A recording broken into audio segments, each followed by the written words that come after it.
So in this we are going to study today about the jaundice. Basically jaundice is a yellowish discoloration of skin, sclera of the eyes and the mucosal membrane. So this yellowish discoloration is especially because of the high amount of bilirubin in the body. Bilirubin, that is a component of bile. Okay, so increased bilirubin in the body will cause the yellowish discoloration of the skin, sclera of the eyes and mucous membrane, that is jaundice. So after the metabolism of this bilirubin, this will be excreted out. This metabolized bilirubin is the reason for the yellowishness in the urine and the brown colored feces. And this is how it looks, the normal body and the jaundice discolored skin, that is yellowish in color. And this usually the discoloration usually happens because of the liver and gallbladder disorders. Okay, so normally how does this bilirubin is formed? We'll just see the basic things about that.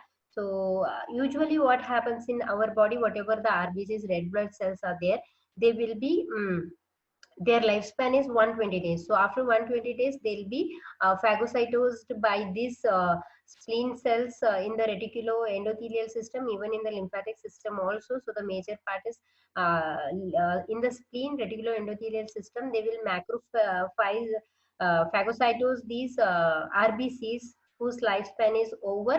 So in the macrophage, they will be broken down into globin, and this is the RBC. This will be broken down into globin and heme. Globin then further will be broken down into amino acids. So the heme, which is broken down here, again it breaks down into two parts. That's the free iron is released there, and the other part is protoporphyrin, which releases the unconjugated bilirubin. So this unconjugated bilirubin, which is released due to the breakdown of RBC from the heme, this UCB is basically lipid soluble. It's not water soluble, so it will not be easily excreted by the body. So now this UCB will be combined. This albumin from the blood will bind to this UCB, and then this albumin bound UCB in the through the blood will again be supplied to the liver. So in the liver, this is the hepatocyte. Okay, in the liver cell, which is called as a hepatocyte. In the hepatocyte, this unconjugated bilirubin will be converted to conjugated bilirubin in presence of UGT enzyme, that is uridine glucuronyl transferase enzyme. In presence of this enzyme, this unconjugated bilirubin, which is lipid soluble, it will be converted to conjugated bilirubin, which is a water soluble one. And then once this conjugated bilirubin is formed here, this will be passed on to the bile canaliculi. Okay, in this, so from here, this conjugated bilirubin through the bile ducts will be sent to the gallbladder, and here it will be stored as a bile. Okay, so the bile or the conjugated bilirubin, which is stored in the gallbladder here, this whenever we have food, okay, this will be sent to the duodenum or the small intestine. Here, this bile which comes here as a conjugated bilirubin after we take the food. So this here the conjugated bilirubin, this will be converted to urobilinogen. Okay, in presence of the microbes of the stomach. Our gut has some microbes which will convert this conjugated bilirubin to the urobilinogen. Okay, and then this urobilinogen, UBG, this will spontaneously undergo the oxidation and transfer it into urobilin, UB. Okay, so this urobilin, which is formed due to the oxidation of this urobilinogen, will be excreted in the feces. That's the reason, because of the urobilin, the feces has got a brown colored feces. Okay, so most of this urobilin, which is formed due to the oxidation of urobilinogen, is excreted, but 20% of this urobilinogen is usually not get will not get oxidized, and then it will be recycled back to the blood, which will 90% of which will go to liver again, and then the 10% of it will go to kidneys. So this 10% of urobilinogen which is present in the kidney, that gives a yellow color to this urine. Okay, and then so this is the normal thing that happens in that is the normal bilirubin metabolism that happens, that will be excreted, and the normal slight yellowish color and the brown feces color that we get, and that's how the complete cycle continues. So whenever there is a jaundice or whenever there is any harm to the hepatocytes, so these are the hepatocytes which are damaged or infected or dead. Because of this infected or damaged hepatocytes, the liver won't be able to convert these UCB to CB. That's why there'll be an increased level of unconjugated bilirubin, or else it may also release the converted CBs will remain there, which again will be entered into the blood, which will increase the serum conjugated bilirubin or the unconjugated bilirubin. So increased bilirubin level, that is usually more than 2.5 microdeciliter, will give the skin this color, that is yellowish color. So usually the eyes have got a scleral tissue which will get yellow in color. This has a elastin in them. Elastin has some affinity towards the bilirubin. That's why this elastin get easily bound to this bilirubin, which ultimately lead the yellowish color in the eyes. Okay. And then usually some of the reasons why this either complications arises, either there will be increase in conjugated bilirubin, or else there will be increase in unconjugated bilirubin, or sometimes there may be a increased both CB and UCB increase will be there. We'll just see when there will be a increased UCB. Okay. So whenever there is a extravascular hemolytic anemias, extravascular in this, usually the RBCs will be broken down before they get completely matured or before they reach their normal lifespan of 120 days. So before that, they'll start getting uh, phagocytized by the spleen. That's why there will be a increased breakdown of the RBCs. One is extravascular hemolytic anemias, and the another one is ineffective hematopoiesis. In this ineffective hematopoiesis, actually what there will not be a proper formation of the RBCs, which, they may be either larger or smaller.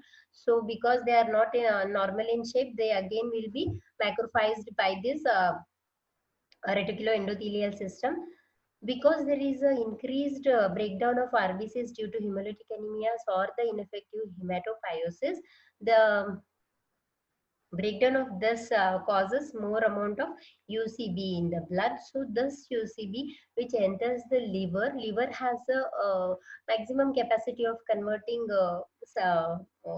UCB to CB. So when there is a higher amount of UCB, liver fail to convert it to CB. Okay. So for example, here like liver, this is a liver cell. It has a capacity to convert 10 molecules of 10 or 5 molecules of UCB to CB in a normal range. So whenever there is a increased breakdown of RBCs due to, like we discussed the earlier, hemolytic anemia or ineffective hematopoiesis, that will lead to the more breakdown of RBCs, which in turn will lead to the increased number of UCBs. So these increased number of UCBs, for example, 15 molecules if they become, but liver has a capacity to convert only 10 molecules of UCB to CB. So in this case, what happens is that the remaining, the 10 UCBs, its capacity will convert, the remaining 5 UCBs will be drained or the passed on into the blood. That is one thing that happens, that the blood unconjugated bilirubin concentration will be increased here. Okay. And the other thing what happens is that the hepatocytes, to compensate the increased conjugated bilirubin, to convert that, it will increase the capacity and it will start converting more and more of UCB to CB. So this will also lead to the increased concentration of conjugated bilirubin in the bile or the gallbladder. So increased conjugated bilirubin in bile or gallbladder will lead to the pigmented gallstones. So as we earlier studied that once this conjugated bilirubin is come to gallbladder, stored here, then when we have food, it will be uh, sent to the intestines, and in the intestine or the microbes in the there will convert it to urobilinogen. Okay, so this will be again excreted through the kidney. So when there is an increased amount of conjugated bilirubin, there will be an increased UBG. Thus gives a higher or a more more yellowish colored urine. So this is the whole process. How does the increased UCB causes the yellowishness in the urine? Okay, and this usually happens more in the fetal or the infants. Okay, that is a physiological jaundice of the newborn. Usually in the newborn, there will be a very low level of UGT, which is the enzyme required to convert this lipid soluble bilirubin to water soluble bilirubin, that is UCB to CB. So because there is a low level of UGT levels, the conversion will be less. That's the reason after the fetus is born or the newborn, normal RBC breakdown is there, but in the normal RBC breakdown, the UCP is not getting converted to CB normally. That's why excess of UCB is getting deposited in the blood or the serum. So this increased serum in the blood of the infant, um, as it is a fat soluble one, this will start collecting into the basal ganglia of the brain. So this collected UCB in the brain will start causing the brain damage, and ultimately it leads to the death of the infant. So this is what happens usually in the newborns. It is newborns are more prone to fetal or newborns are more prone to jaundice because they have a low level of UGT levels, which may lead to kernicterus syndrome, which will lead to the brain damage and the death. Okay, some other factors that causes this increased UCB are the some genetic defects, like if a person is suffering from Gilbert syndrome. Okay, in Gilbert syndrome, there will be a low level of this UGT transferase enzyme, which converts UCB to CB. So in this syndrome, especially, they will have a low the enzyme. Okay, the which whose maximum capacity to convert UCB to CB is only 6 molecules per minute, for example. So whenever our body has some other infection, stress, or starvation, due to which there will be increased breakdown of the RBCs, which leads to the increased UCBs in the blood. So because there is a low enzymes in these syndrome patients, so they won't be able to convert it to CB. That's the reason there'll be increased unconjugated bilirubin in the blood. That is one case. In another case, like Grigler-Nazar syndrome, in this syndrome, usually they will not have this transferase enzyme at all. That's the reason there will not be any conversion of UCB to CB. That's why there will be a very high amount of UCB in the blood, which may again deposit into the, as it is a fat soluble, not water soluble, it will not be excreted out easily. It will start getting deposited in the brain, and which causes kernicterus, like how we discussed it in the infants. Okay, and then we'll just discuss some of the situation where there will be an increased conjugated bilirubin. Okay, so this usually observed in the genetic defects of Dublin-Johnson syndrome. It's a autosomal syndrome in which the hepatocytes here will be what basically happens in this case is that there will not be a transfer protein deficiency. That is the conjugated bilirubin, which will be transferred to the bile canaliculae. Okay, this is the bile canaliculae from CB to bile canaliculae, and then through the bile duct they go to gallbladder usually. So in this case, what happens is that the transfer protein is absent here. That is MRP2 protein is absent. That's the reason the conjugated bilirubin, which is formed in the hepatocyte, will not be transferred to the bile canaliculi. It will be stored back into the liver itself. That is one thing that happens. And the other thing is also happens is that this MRP3 is another protein which is more upgraded. Here it is deficient, here it is upgraded. That's the reason the conjugated bilirubin, which is stored back into the liver, will be through this upgraded MP3 protein will be sent back to the blood. That's the reason in the blood there will be an increased level of conjugated bilirubin. So this increased level of conjugated bilirubin, as it is water soluble, it will be excreted in the kidneys. That's the reason you will have more dark urine. Okay.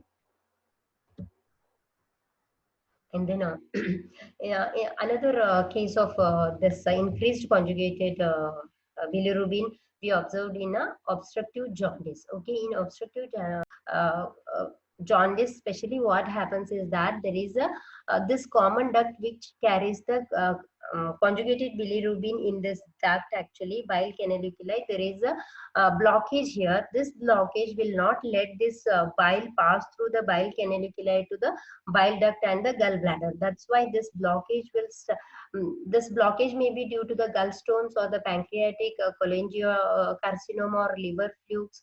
So because of this blockage, the pressure is increased more and more in the canaliculus.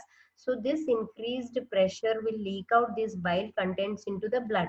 So these leaked out bile contents into the blood will cause the increased bile salts and increased acids, and also there will be increased cholesterol also. Okay, and some of this leaked out bile content here has got a this bilirubin CB will be there, which is water soluble, and it will be excreted out in the urine, which gives the urine more dark color. Okay, and then this as it has got a as this leaked out bile has increased the bile salt concentration, acid concentration, and cholesterol concentration. All these together will lead to the pruritus, that is the itchy skin. It leads to, they also leads to the hypercholesterolemia, that is increased cholesterol there, and increased xanthomas you can observe there, because they are not water soluble, because CB is excreted out and the uh, uh, UCBs remain back. That's why there will be an increased fat excretion in observed, and also there will be a deficient absorption of fat soluble vitamins. So there is a reduced vitamin absorption of fat soluble vitamin absorption reduction will be there. So that is about the increased UCB when it happens and what happens, and when there is an increased conjugated bilirubin, what happens and when it happens. Okay, then we'll just look into when both the things happens, when there will be an increased CB also, increased UCB also. Okay, so this usually is observed in the viral hepatitis. Okay, in viral hepatitis, usually the hepatocytes will be infected with the virus, which may undergo the necrosis or apoptosis, and so the either the dead hepatocytes or the infected hepatocytes won't be able to transfer this UCB to CB. That's the reason there will be increased unconjugated bilirubin in the blood. That is one thing, and the other thing is, like we discussed earlier, because of this blockage or in these liver cells, viral hepatitis, these liver cells are infected. That's the reason there won't be any conversion of UCB to CB here, because these hepatocytes are also present in the lining of these bile duct. That's why these infected hepatocytes will leak out this bile duct, and this released CB in the bile duct again gets back to the blood. That's why there will be an increased CB also, increased UCB also. So this increased CB, which is water soluble, will directly be excreted in the dark urine, which gives a dark color to the urine. So this happens, viral hepatitis happens, shows increased CB also, UCB also. So this is the end of the